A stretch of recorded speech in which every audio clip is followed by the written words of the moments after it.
설 명절 잘 지내셨습니까?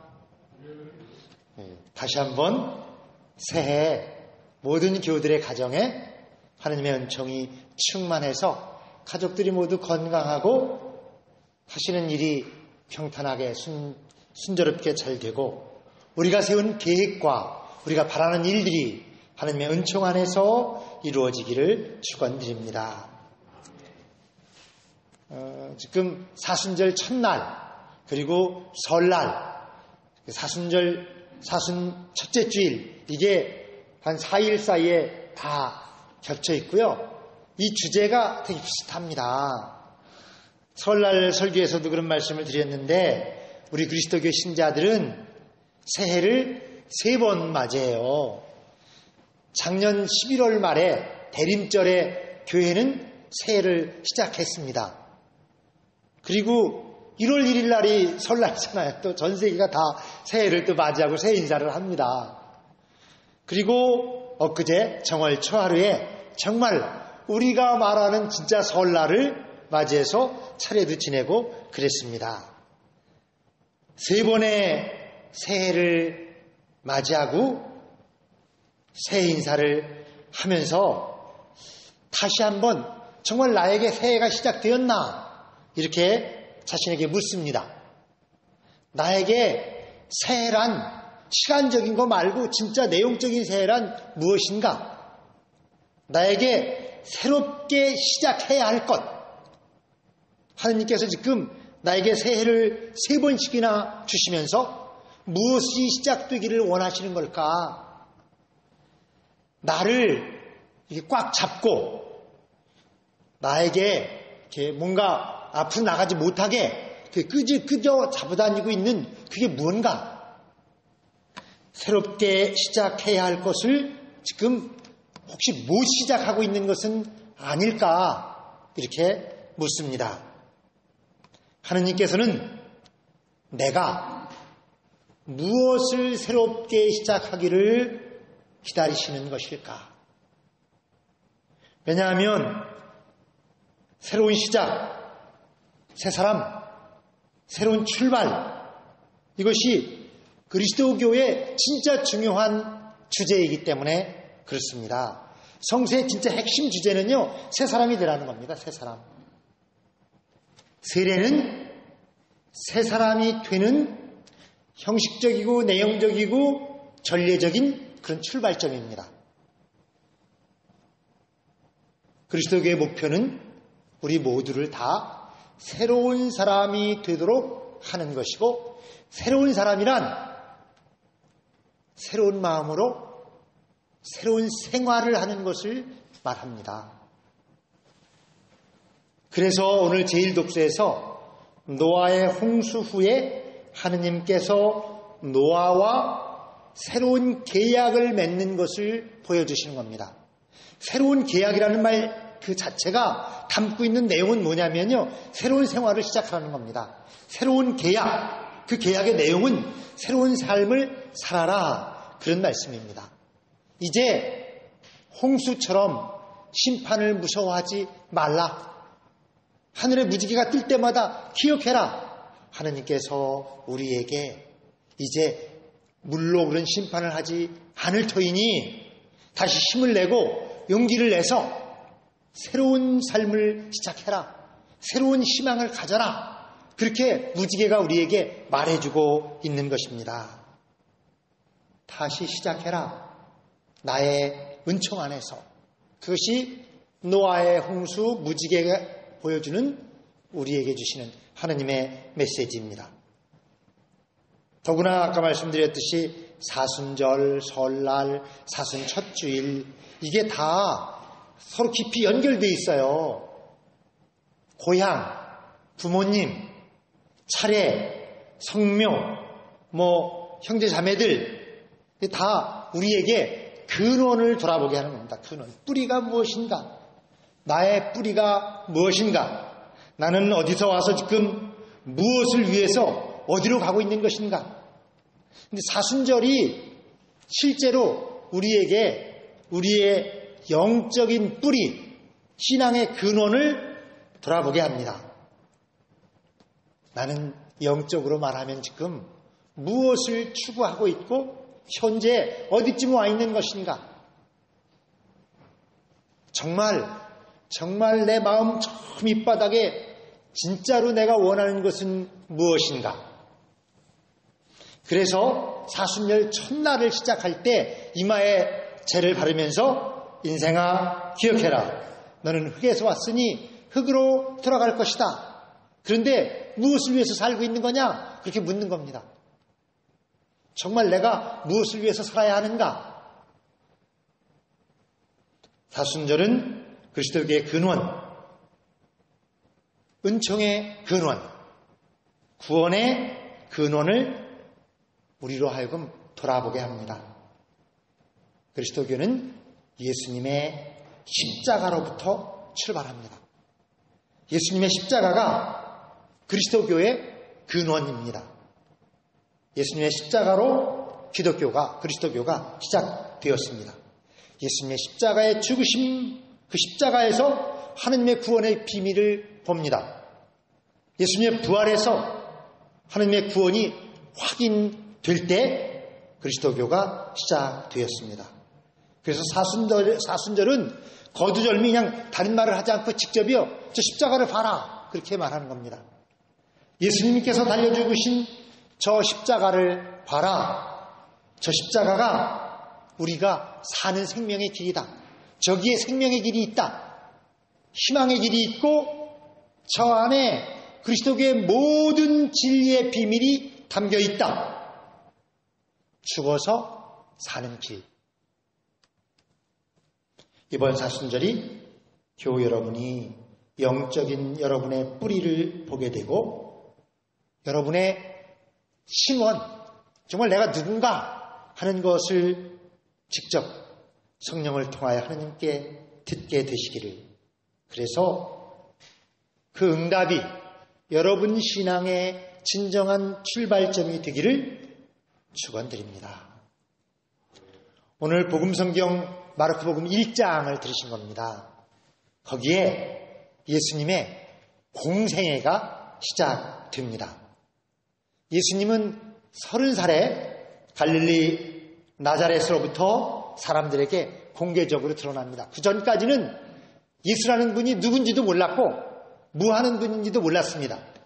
성경에도 예수님 30세 이전의 이야기는요, 출생사건하고 12살 때 예수님 가족이 유월절을 지키러 예루살렘 순례를 다녀온 이야기가 기록되어 있을 뿐입니다. 그리고 30살의 어느 날 사람들 앞에 나타났는데 그게 오늘입니다. 오늘 들으신 성경 말씀, 그 요단강에 세례 요한에게 세례를 받으러 나타나십니다.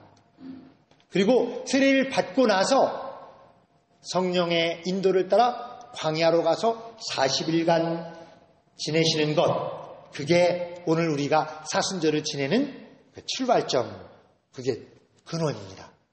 예수님께서 광야에서 40일을 지내셨던 것처럼 우리도 영적인 광야의 40일을 지내도록 교회가 오랫동안 그 길이 우리가 은총을 아는, 신앙이 무엇인지를 아는 우리 신앙의 아주 중심이었기 때문에 우리도 예수님을 따라서 사순절 40일을 지내도록 교회가 이렇게 전례적으로 이 자리에 위치를 잡게 했던 것입니다.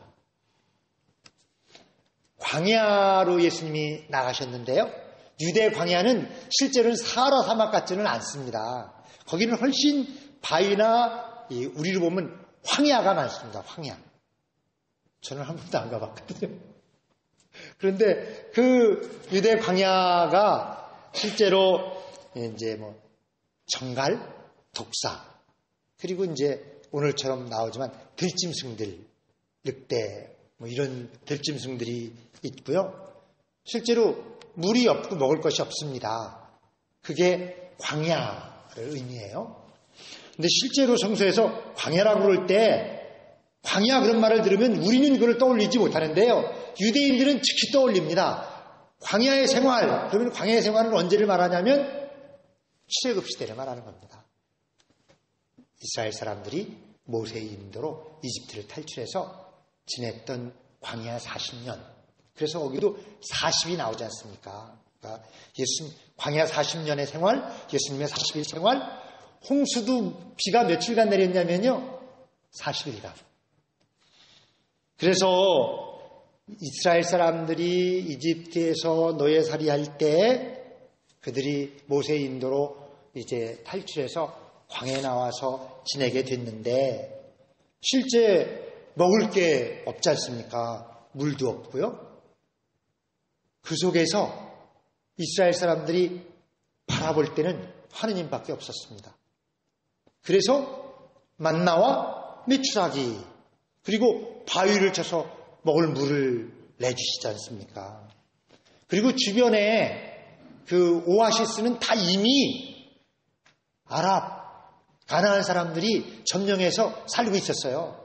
그러니까 주변에는 늘 호시탐탐 자기들을 노리는 적들이 있었고 광야에는 먹을 거는 없고 그러면 어떻게 살겠습니까? 이스라엘 사람들이 쳐다보고 바라볼 때는 야훼 하느님밖에 없었다. 자기들을 이 광야로 끌어내신 하느님, 그리고 자신들의 선조 아브라함, 이삭, 야곱, 요셉을 지켜주시고 보호해 주셨던 하느님. 자기들이 직접 겪었잖아요. 이집트에 내렸던 10가지 재앙을 직접 봤습니다. 그리고 자기들은 거기서 터럭 하나 다치지 않고 보호받았습니다. 홍해가 갈라져서 바다를 그들 말에 의하면 마른 땅을 걷듯이 그렇게 넘어왔습니다. 그리고 이제 광야에서 살고 있습니다. 그들이 의지하고 바라볼 유일한 희망은 하느님이었다.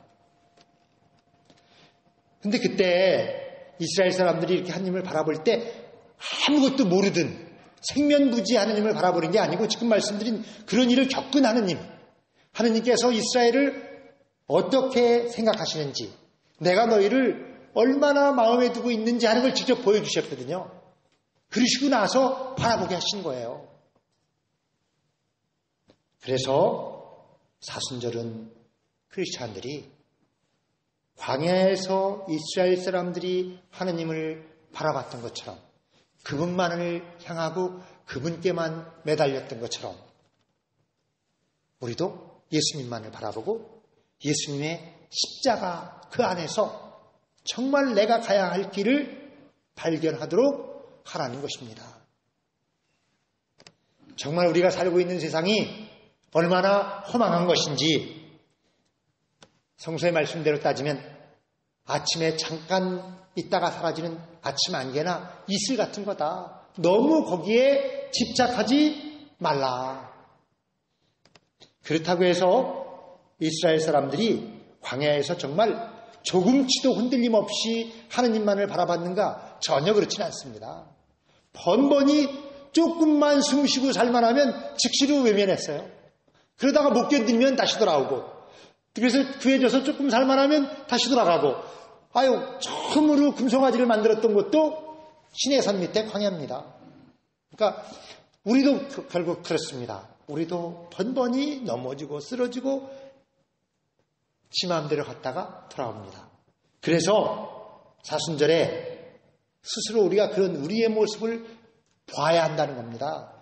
내가 얼마나 내 중심적으로 내가 주인이 돼가지고 하느님 없이 살고 있는지, 내가 얼마나 이기적인지, 내가 얼마나 인색하고 옹졸한지 그런 나의 모습을 보시라는 겁니다.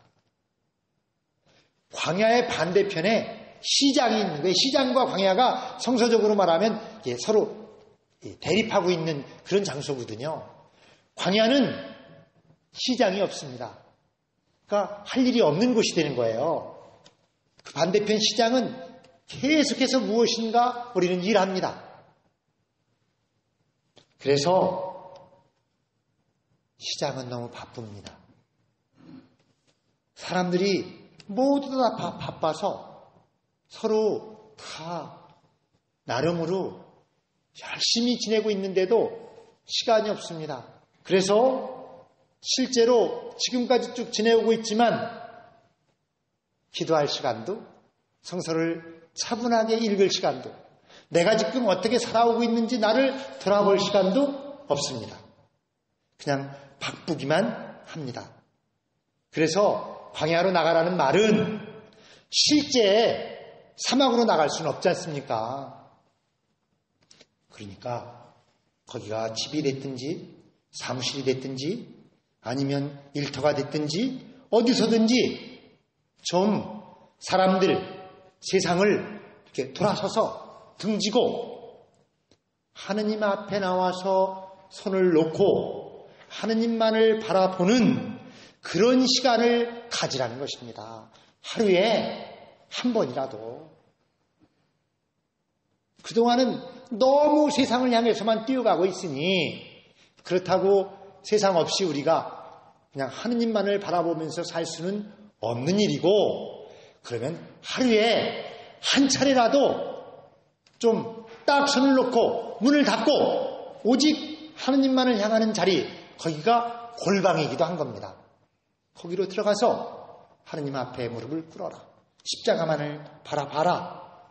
그리고 이제 너의 말을 멈추고, 지금까지는 계속해서 내가 하느님 앞에서 내 말만을 계속 해오고 있지 않느냐. 그러니 내 말을 잠시 멈추고 예수님께서 너에게 말씀하시기를 좀 기다려라. 하루에 한 번은 그 삶의 바쁜 엔진을 끄고 좀 엔진이 식을 때까지 참았다가 먼지가 가라앉으면 그때 좀 내가 어디를 향해서 가고 있는 것인지, 내가 무엇을 향해서 살고 있는 것인지, 진짜 내 삶에서 소중한 것이 무엇인지, 내가 지금 이렇게 바삐 달려가고 있는 것은 진정으로 무엇을 위한 것인지, 그것을 돌아보면서 네 말을 멈추고 하느님께서 십자가를 통하여 너에게 말씀하시도록 잠잠히 기다려 보아라. 그런 시간을 갖는 것이 사순절입니다. 전통적으로 사순절을 영적인 출애굽 기간이라고 말합니다. 이스라엘 백성이 이집트에서 노예살이 하다가 탈출해서 광야로 나갔을 때 비록 먹을 것도 없고 거처도 없고 불안한 나날들이었지만 진정한 자유를 갖게 됐습니다. 이렇게 진짜 자유인이 됐을 때 이스라엘 사람들은 비로소 하느님의 백성이 됩니다. 이집트의 노예로 있는 동안은 하느님의 진정한 백성이 될 수가 없습니다. 노예들은 진정으로 사랑할 수 없다. 주인이 생사여탈권을 갖고 있기 때문에. 그러므로 이집트의 파라오와 하느님을 동시에 주인으로 섬길 수는 없습니다. 지금 여러분은 어떤 이집트에 살고 계십니까? 여러분을 종으로 부리며 복종시키는 주인은 누굽니까? 그것이 돈일 수도 있고, 그것이 자식일 수도 있고, 그것이 건강일 수도 있고, 자신의 욕망일 수도 있습니다. 여러분이 가장 궁극적으로 최후로는 하느님까지도 하느님 이것을 도와주십시오 하도록 하는 그것, 여러분이 하느님께서 진정 내 소원이 뭐냐, 나에게 뭘 이루어주기를 원하냐 할 때 여러분이 바라는 진정한 그것이 여러분의 주인일 수 있습니다. 하느님이 아니라 나의 욕망, 나를 움직이는, 진정으로 나를 움직이는 그것이 나에게 무엇인지 돌아보도록 하는 기간, 그것이 이 사순절입니다.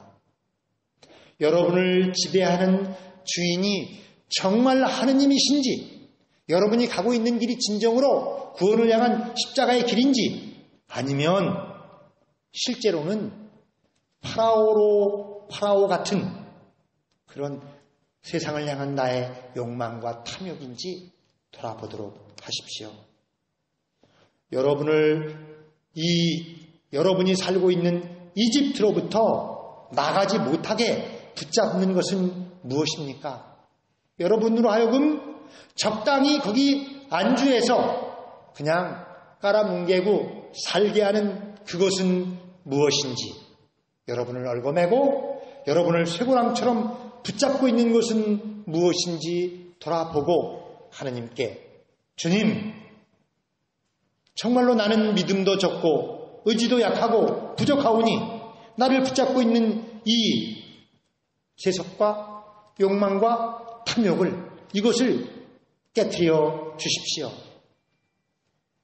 나의 지나간 과거, 나의 미래에 대한 불안, 그런 것들이 우리를 어떻게 얽매고 있는지를 돌아보는 그런 기간이 사순절이고, 그것이 진정 그것으로부터 우리가 해방되는 이 은총의 기간이 사순절이 됩니다. 그래서 부활절이 되면 진정으로 여러분이 부활의 삶을 맞이하게 되기를. 그래서 이스라엘 사람들이 40년 후에 젖과 꿀이 흐르는 가나안 복지로 들어가게 된 것처럼, 저와 여러분도 이 사순절이 지나면 부활을 맞이하고 부활의 은총은 우리를 진정한 가나안 복지로 옮겨주는 그런 은총이 되기를 진정으로 축원합니다. 그것을 향한 이 사순절의 순례 여정이 출발되었으니 새로운 극기서약과 새로운 결단을 하며 성령님께 기도하십시오. 이 새로운 다짐, 새로운 결단, 새로운 서약을 지켜주십시오. 나의 겨자씨 하나할 만한 믿음을 굽어 살펴주셔서 나중에 보니 산을 움직이는 그런 은총이 되었구나, 그런 기적의 사건이 되었구나 하는 고백이 될 수 있기를.